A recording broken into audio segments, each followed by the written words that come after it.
எல்லோருக்கும் எங்களுடைய அன்பான வணக்கம். கோயம்புத்தூர்ல நம்முடைய சிறு குறு தொழிற்சாலைகள் SME small medium enterprise, micro small medium enterprise, அதனுடைய அமைப்பாக இருக்கக்கூடிய லகு உத்யோக் பாரதி அவர்களுடைய கோயம்புத்தூர் மாநகரத்தில் புதிய நிர்வாகிகளுடைய பொறுப்பேற்பு விழாவில் நாங்கள் எல்லாம் பங்கேற்றிருக்கின்றோம்.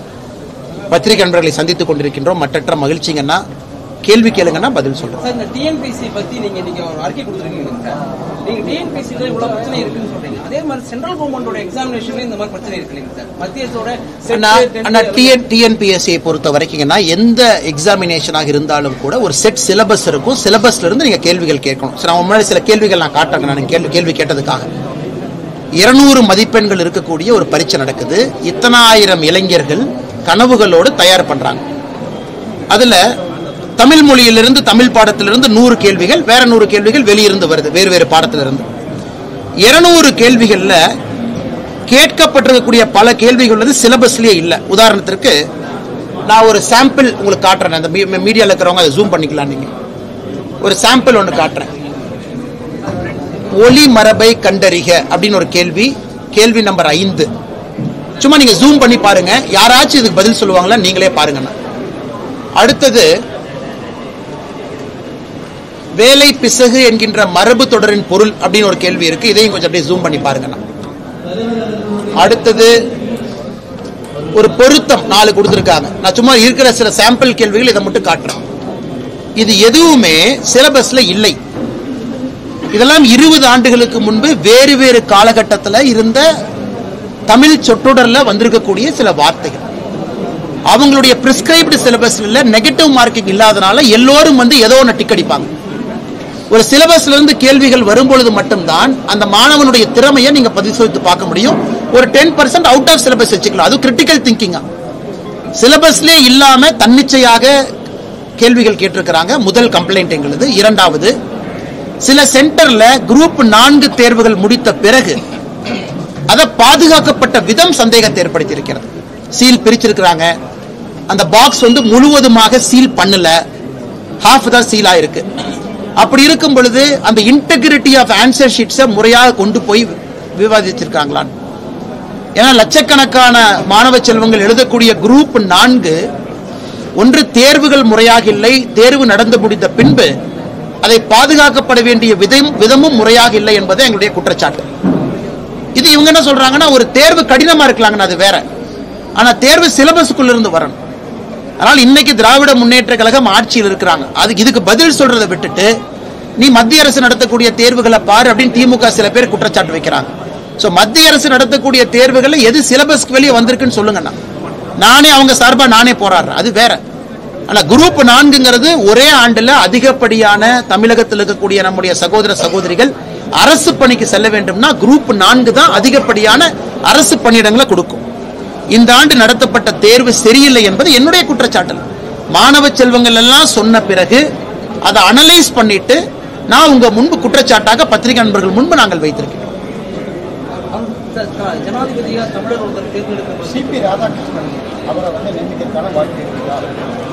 அண்ணா, எங்களை பொறுத்தவரை நம்முடைய மாண்புமிகு துறை ஜனாதிபதியாக ஒரு நல்லவர் வந்தால் மகிழ்ச்சி. இன்னைக்கு ஜெயதீப் தன்கர் அவர்கள் மிக சிறப்பான ஒரு மனிதர். வெஸ்ட் பெங்கால்ல கவர்னரா இருந்திருக்கிறாங்க.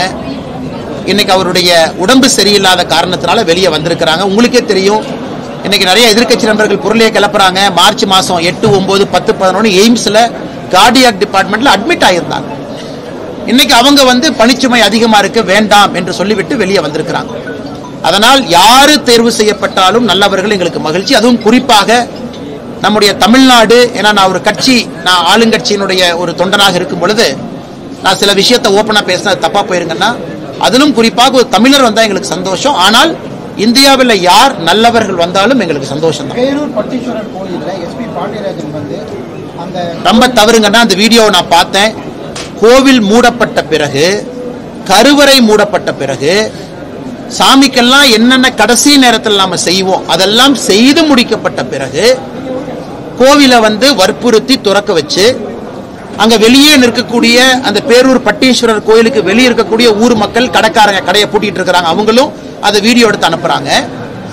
அப்படி சண்டை போட்டு கோவிலை திறந்து கடவுள்கிட்ட போய் அப்படி என்ன பிரார்த்தனை வைக்க போறாங்க? அந்த பிரார்த்தனையை வச்சா கடவுள் ஏத்துக்க போறாங்களா? அப்ப தமிழ்நாட்டை பொறுத்தவரை அறநிலைத்துறையினுடைய கையில இன்ஃப்ளூயன்ஸ் இருந்தா மூடப்பட்ட கோவிலும் திறந்து 9:30 மணி 10 மணிக்கு சாமியை பார்க்கலாம்.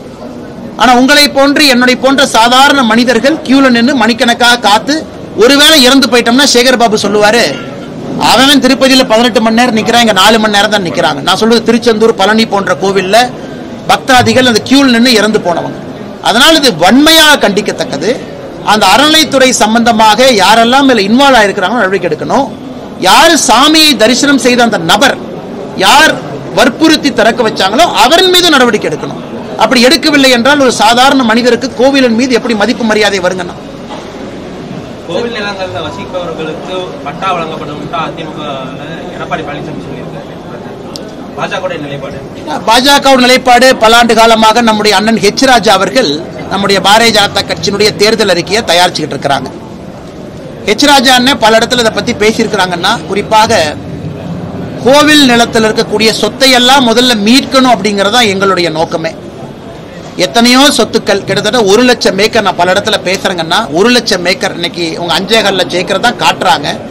அதுலயே 1 லட்சம் ஏக்கர் காணாம போயிருச்சு. அது கோவிலுடைய சொத்து. இரண்டாவது, கோவில்ல ஆல்ரெடி இருக்கிறவங்க அதை ரெகுலரைஸ் பண்றதுக்கு ஒரு ப்ரொசீஜர் இருக்குங்க. அது நிலம் கோவில் நிலமாக இருக்கட்டும், அவங்களை ரெகுலரைஸ் பண்றதுக்கு ஒரு ப்ரொசீஜர் இருக்கு. அதுக்கு பல இடத்துல நம்ம மாதம் கட்டணம் வாங்குறோம். அவங்ககிட்ட வருடம் நாம அவங்க கிட்ட ஒரு நிலுவைத் தொகையை வாங்கிக்கிறோம். பல இடத்துல இது இருக்கு. இன்னைக்கு தமிழகத்துல நம்ம எல்லோரும் இணைந்து அரசியல் கட்சிகள் தலைவர்கள் எல்லாம் இணைஞ்சு இதற்கான ஒரு சொல்யூஷன் ஏற்படுத்தணும். இன்னைக்கு அனைத்து இந்திய அண்ணா திராவிட முன்னேற்ற கழகம் அவங்க ஒரு பிரச்சனையை வச்சிருக்கிறாங்க. அதை பத்தி நான் கருத்து சொல்ல விரும்பலீங்கன்னா, அவங்க கட்சியினுடைய கொள்கை நிலைப்பாடு மக்கள் முன்னாடி வைக்கிறாங்க. நான் தனியா ஒரு கட்சி கூட்டணியில் இருந்தாலும் நான் சொன்னது தவறா போயிருங்கன்னா, என்னை பொறுத்தவரை அந்த 1 லட்சம் ஏக்கர் ஆல்ரெடி எத்தனையோ ஜாம்பவான்கள் என்கரேஜ் பண்ணி வச்சிருக்கிறாங்க. அதுல வாடகையே வரல. முதல்ல அதை புடுங்குவோம். ஆல்ரெடி இருக்கக்கூடிய நிலத்தில் இருக்கிறவங்க 1 ரூபா 2 ரூபா வாடகை கொடுக்குறாங்க. அதை முதல்ல வாங்குவோம். 99 ஆண்டுகள் வாடகை ஏற்றப்படாம பல இடமெல்லாம் இருக்கு. அதை வாங்குவோம். இதையெல்லாம் முதல்ல செய்ய வேண்டும். இதை பற்றி அதிகாரப்பூர்வமாக எங்களுடைய மாநில தலைவர் அவர்களும் ஹெச் ராஜா அண்ணன் எல்லா வருஷமும் அவர் தான் மக்களை சந்திச்சு எங்களுடைய தேர்தல் வாக்குறுதியை மக்கள் முன்னாடி வைக்கிறாங்க. அவர்கள் ஸ்பெசிபிக்கா கருத்து சொன்னா சிறப்பா இருக்கும். பட் என்னுடைய கருத்து இருக்கக்கூடிய சொத்துக்களை முறையாக நிர்வாகம் செய்வதற்கு நாம் ஒரு படி எடுத்து வைக்க வேண்டும் என்று சொல்லுகின்றேன். மக்கள் மனசுல என்ன இருக்குன்னு சொல்லி திமுகவோட சர்வே முடிவுகள் எப்படி பாக்குறீங்க? நான் சர்வே பார்க்கலானே. அவர் சர்வே முடிவு வந்துருச்சானே? எதுக்குன்னே சர்வே பண்றாங்க? ஒரு 20 சீட்டு ஜெயிக்கிற கட்சி எதுக்கு சர்வே பண்ண போறாங்க? மக்கள் மனசுல கோபம் இருக்கு.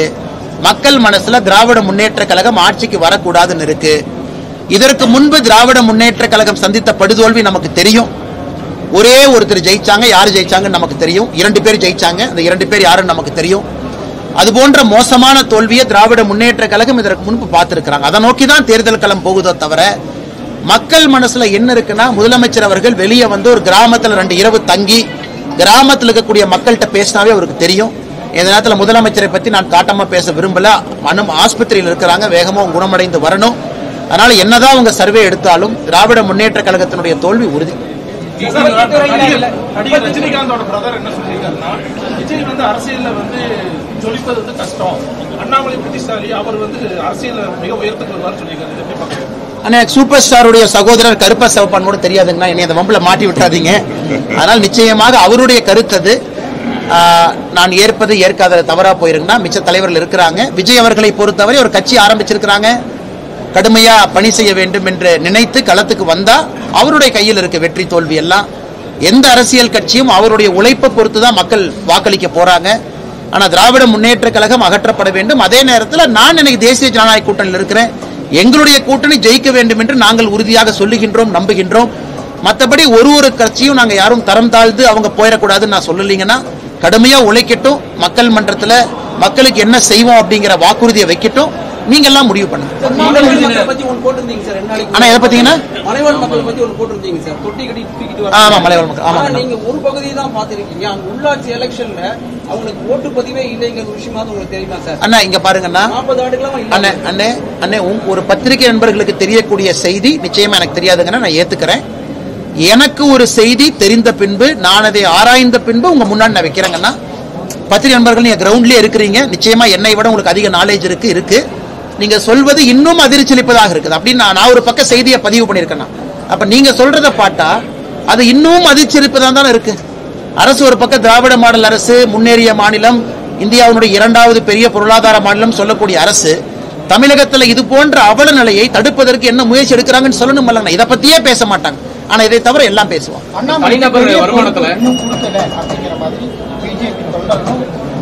அண்ணே, இதை விட பெரிய பொறுப்பு என்ன? நிம்மதியா இருக்கோம், தொண்டரா இருக்கிறோம், கட்சி கொடுக்கக்கூடிய வேலையை செய்யறோம். கட்சி புதிய தலைவர் வரணும், அவர்கள் முடிவு செய்வார்கள். இன்னைக்கு எல்லா இடத்துலயும் இருக்கிறோம். மாநில தலைவராக இருந்த பொழுதும் செய்த பணியை அப்படியே தான் செய்யறாங்கன்னா, உங்களோட அப்படியே தான் இருக்கேன். பத்திரிகை மட்டும் ஏன்னா தலைவர் இருக்காங்க, அவங்க பேசட்டும் அப்படிங்கறக்காக அதிகமா பத்திரிகை நண்பர்களை சந்திப்பதில்லை. தலைவர் அந்த கருத்து வைக்கட்டும் அப்படின்னு. மற்றபடி நான் செய்யக்கூடிய பணியில 1% கூட எங்கேயும் குறைச்சிக்கல இல்லைங்கண்ணா. கட்சி எப்பொழுது முடிவு பண்ணுதோ அவங்க கொடுக்கட்டுங்கண்ணா. இதை முடிச்சிட்டீங்க வரங்க தலைவர், உங்க கேள்வி பதில் சொல்றேன். டிடிவி தினகரன் அவர் வந்து பத்திரிகையாளர் சந்திப்புல கூட்டணி ஆட்சி தான் அமையும், எல்லா கட்சிகளுக்கும் அமைச்சரவை இடம்பெறும். 2014-19 பாஜக வந்து யூனியன் கவர்மெண்ட் ஃபார்ம் பண்ணாலும் மெஜாரிட்டியா இருந்தாலுமே கூட்டணி இருந்த கட்சிகளுக்கு வந்து அமைச்சரவை இடம் கொடுத்தாங்க. நான் ஏதாச்சும் பேசினா அதே போல நடக்கும். உங்களுக்கு தெரியும், நான் ஏதாச்சும் பேசினா தேவையில்லாம அது பஞ்சாயத்துல போய் முடிஞ்சிடும். ஆனால் நான் முதல்ல இருந்து நான் தெளிவா சொல்லிட்டு இருக்காங்கன்னா, எங்களுடைய தலைவர் சொன்னதை திரும்ப திரும்ப நான் சொல்றேன்.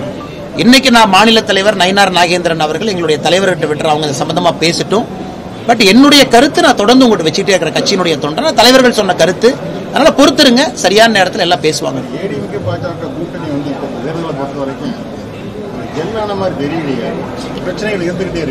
ஆனா கூட்டணி முழுமையான வடிவம் பெறணுங்கண்ணா. எல்லா கூட்டணிகளுமே வடிவம் பெறணும். இன்னும் புதிய கட்சிகள் வரணும், திராவிட முன்னேற்ற கழகத்திலிருந்து கூட்டணி கட்சிகள் வெளியே போகணும். இதெல்லாம் நடக்குங்கண்ணா. இப்பதான் ஆரம்பம், இன்னும் 9 மாசம் இருக்கு. இன்னைக்கே எல்லா கூட்டணியும் முழுமையாக வடிவம் பெறும் நம்ம எதிர்பார்க்க கூடாதுங்கன்னா. நிச்சயமாக அந்த காலமும் சூழலும், இன்னும் தேர்தலுக்கான சூடே ஆரம்பிக்கலீங்கன்னா, அது வரும் பொழுது தேசிய ஜனநாயக கூட்டணி ஒரு முழுமையான வடிவத்தில் இருக்கும் என்பது என்னுடைய தீர்க்கமான ஒரு நம்பிக்கைங்கண்ணா. ஆனா தனிநபர் வருமானம்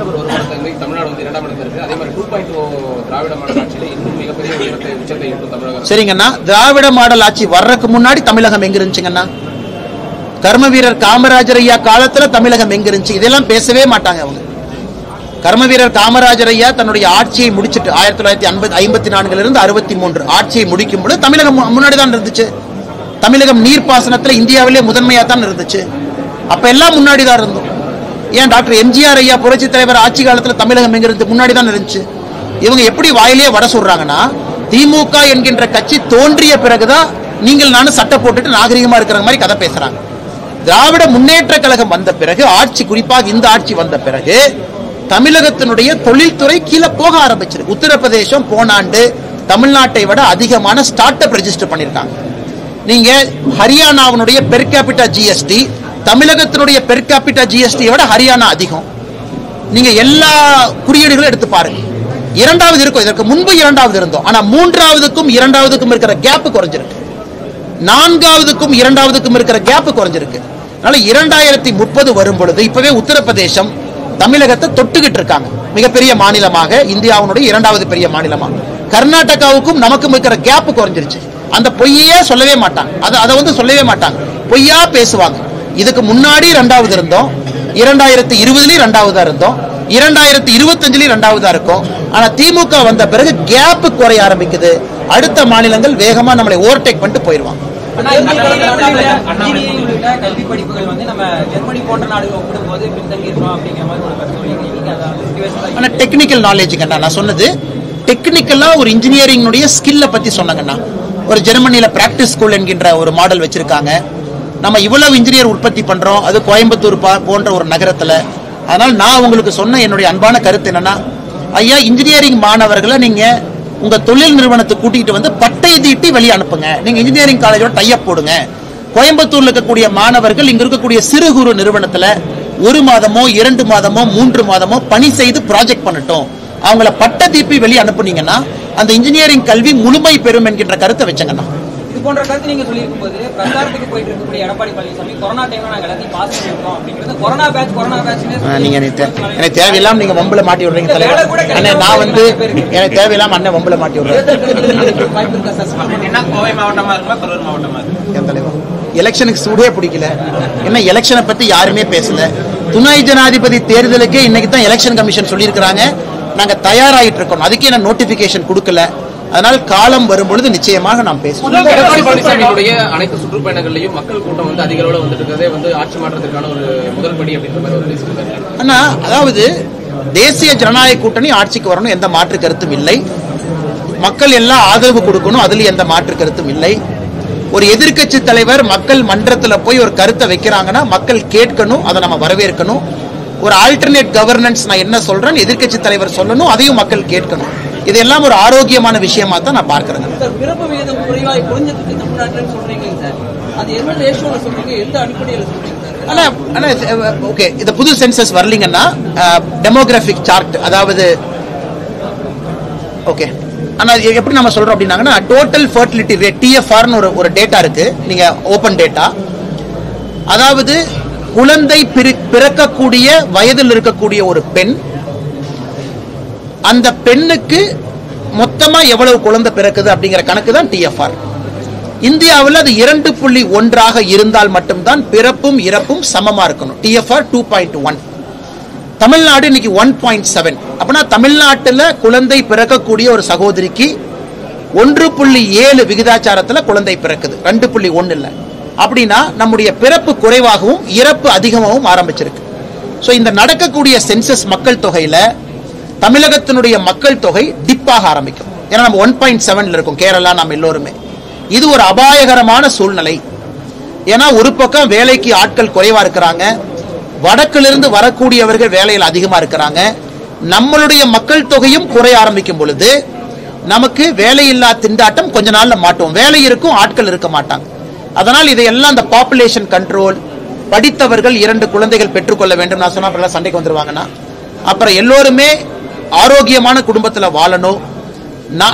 இளையவர்கள் அதிகமா இருக்கணும். அந்த 18 வயசுல இருந்து 60 வயசு கேப் அதிகமாகவும் பாப்புலேஷன் பல்ஜிப்பாங்க. 60 வயதுக்கு மேல இருக்கிறவங்க கொஞ்சம் குறைவாக இருக்கணும். தமிழகத்தை பொறுத்தவரை அந்த கிராஃப் மாற ஆரம்பிச்சிருக்கு. இது எந்த அரசியல்வாதி மேலேயும் குற்றச்சாட்டு இல்லைங்கன்னா, ஒரு மாநிலம் வளர வளர இந்த பிரச்சனை வரத்தான் செய்யும். நாம இன்னைக்கு வளர்ந்துட்டோம், இந்த பிரச்சனை வருது. யூபி எல்லாம் 2.7 இருக்கிறாங்க, டிஎஃப்ஆர் 2.7, பீகார் 3.1. அங்க எல்லாம் இன்னும் யங்ஸ்டர்ஸ் அதிகமா இருப்பாங்க. ஸோ இந்தியாவுடைய பொருளாதார சூழ்நிலை மாற ஆரம்பிக்கும் இன்னும் 10 ஆண்டுகள்ல. அதற்கு நாம் தயாராக வேண்டும். அரசியல்வாதிகள் இதை பத்தி பேசணும். ஆனா நிறைய நேரம் இதை பத்தி நம்ம பேசாம உப்பில்லாத சப்பில்லாத விஷயத்துல பேசிட்டு இருக்கோம். இதெல்லாம் பாலிசி மேக்கிங்குள்ள வர வேண்டும் என்பதற்காக தான் அந்த கருத்தை நான் முன்வைக்கிறேங்க. சரிங்கண்ணா, ஆமாங்க. ஆனா இல்லைங்கண்ணா, நம்முடைய கட்சியின் சார்பாக யார் கலந்துக்கணுமோ அவங்க கலந்துக்கிறாங்க. கட்சியினுடைய மாநில தலைவர், கட்சியினுடைய சார்பாக இருக்கக்கூடிய மத்திய அமைச்சர், நம்முடைய அகில இந்திய தலைவருடைய பிரதிநிதி எல்லாம் கலந்துக்கிறாங்கன்னா அந்தந்த பகுதியில் எல்லோருமே கலந்துக்கிறாங்க. நான் தொண்டனா இருக்கிறேன் தலைவா, நான் தொண்டனா தான் இருக்கிறேன். என் சார்பாக தலைவர் யாரு கலந்துக்கணுமோ எல்லாரும் கலந்துக்கிறாங்க.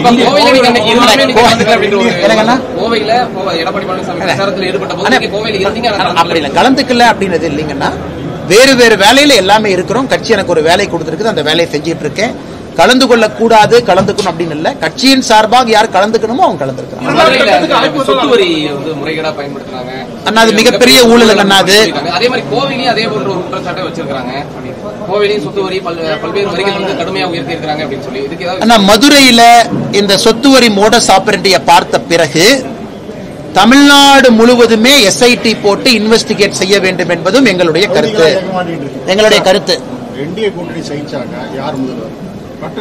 தலைவா, நீங்க தெளிவா வந்திருக்கிறீங்க, எனக்கு பிரச்சனை மாட்டியவங்க. அண்ணா இதுல குழப்பமே இல்லைங்கன்னா அமித்ஷாஜி அவர்கள், ஏன்னா நான் முன்னொன்று வச்சு பிரின்சிபல் பொலிட்டீஷியன், மிக தெளிவாக அமித்ஷா அவர்கள் என்டிஏ கூட்டணிக்கு முதலமைச்சர் வேட்பாளராக எடப்பாடி பழனிசாமி அவங்களை சென்னையில அறிவிச்சுட்டு போயிட்டாங்கன்னா இதுல எந்த குழப்பமே இல்லை.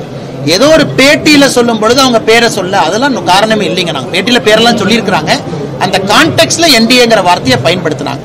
அதனால் இதுல எந்த குழப்பமும் இல்லை. இது சும்மா சில எதிர்க்கட்சி நண்பர்கள் ஒரு குழப்பத்தை ஏற்படுத்துறாங்க.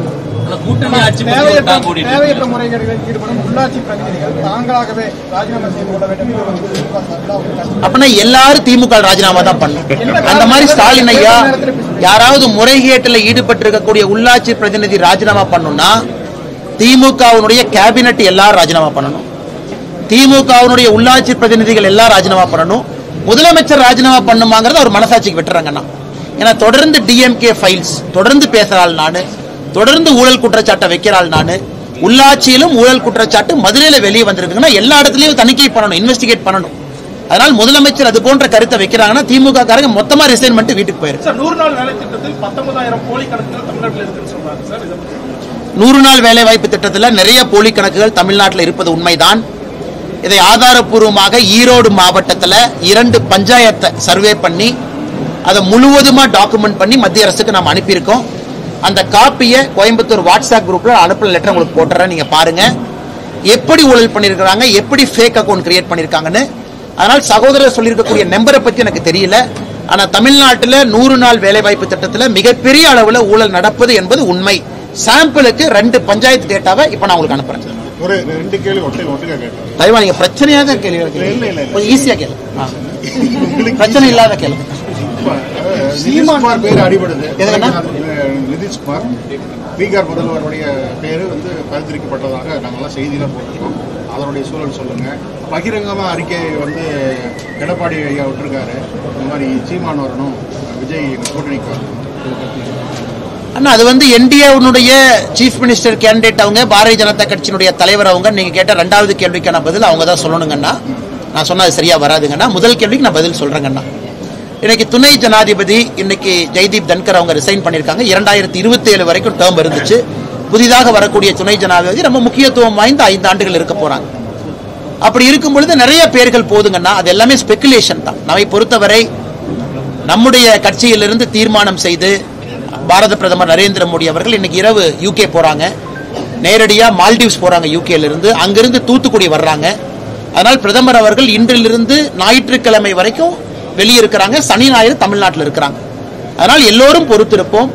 நல்ல ஒரு பெயர், நீங்க தான் சொன்னீங்க தமிழ்நாட்டிலிருந்து வந்தா சந்தோஷம், எங்களுக்கு சந்தோஷம் தான்.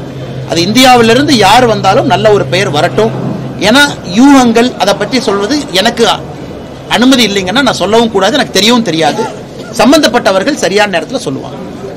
நன்றி அண்ணா, டேக் கேர் அண்ணா, பை அண்ணா, பை.